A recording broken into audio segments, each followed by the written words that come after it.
Hello, law students and legal practitioners. Today, we will analyze the case of AFV versus FRA. NPC Case number 21-251, 2024, decided by the National Privacy Commission in 2024. Let's begin. Here are the doctrines of this case. Processing of personal information is lawful under Section 12(f) of the Data Privacy Act of 2012 when it is necessary for the legitimate interests of the personal information controller or a third party, provided that 1. A legitimate interest exists, 2. The processing is necessary and lawful to achieve such interest, and 3. The interest does not override the fundamental rights and freedoms of the data subject. A privacy violation requires proof of processing of personal information in violation of the data subject's reasonable expectation of privacy or in contravention of the Data Privacy Act, its implementing rules and regulations, or related issuances. Acts that do not involve processing, as defined under Section 3(j) of the DPA, such as destruction of property or mere expressions of opinion, do not constitute privacy violations. In administrative proceedings before the NPC, the complainant bears the burden of proof.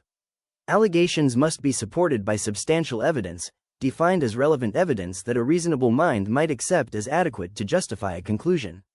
Mere allegations, suspicions, or self-serving claims are insufficient to establish liability for violations of Sections 28, 31, and 32 of the DPA.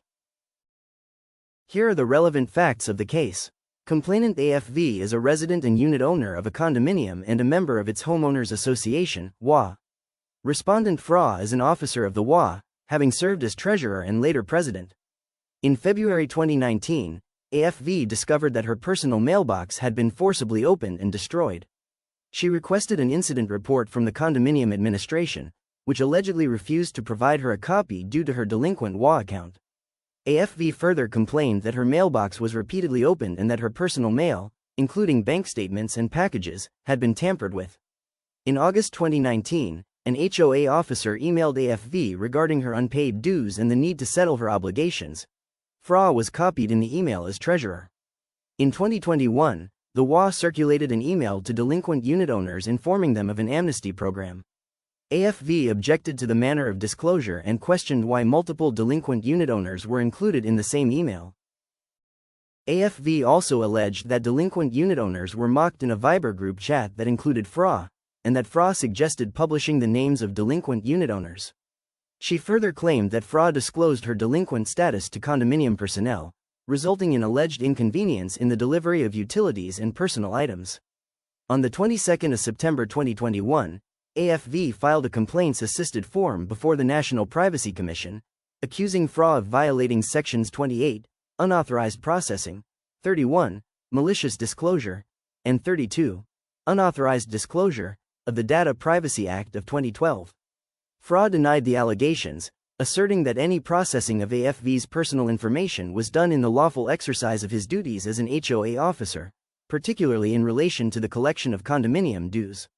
He further denied involvement in the destruction of AFV's mailbox, opening of her personal mail, or unauthorized disclosures.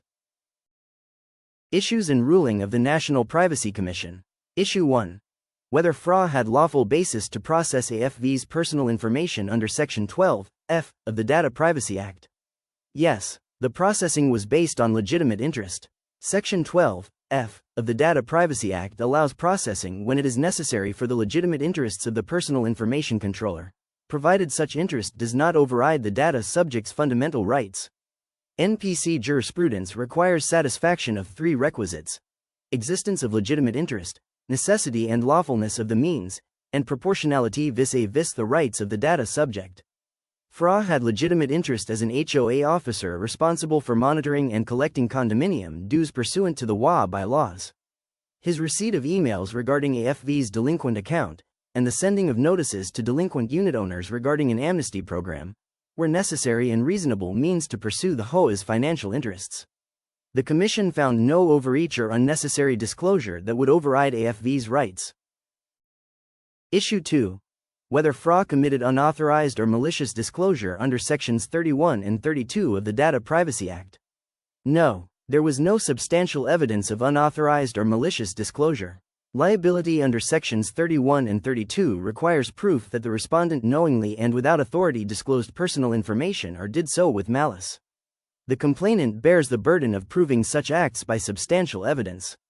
AFV failed to present evidence showing that FRA published or disclosed her personal information to unauthorized persons. The alleged suggestion to publish delinquent accounts was not actually carried out. Emails regarding delinquent accounts were sent only to concerned individuals and officers with legitimate roles. Allegations relating to disclosures to security or maintenance personnel were unsupported by evidence.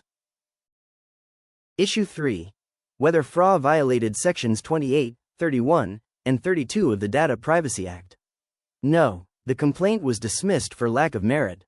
Administrative liability requires proof of participation in the alleged acts constituting unauthorized processing or disclosure. Mere allegation does not satisfy the substantial evidence standard. AFV failed to prove that FRA participated in or authorized the destruction of her mailbox, the opening of her mail, or any unlawful disclosure of personal information. The NPC ruled that these acts either did not involve data processing as defined under the DPA or lacked proof of FRA's direct involvement. Thank you for listening and happy learning. See you again for our next case discussions.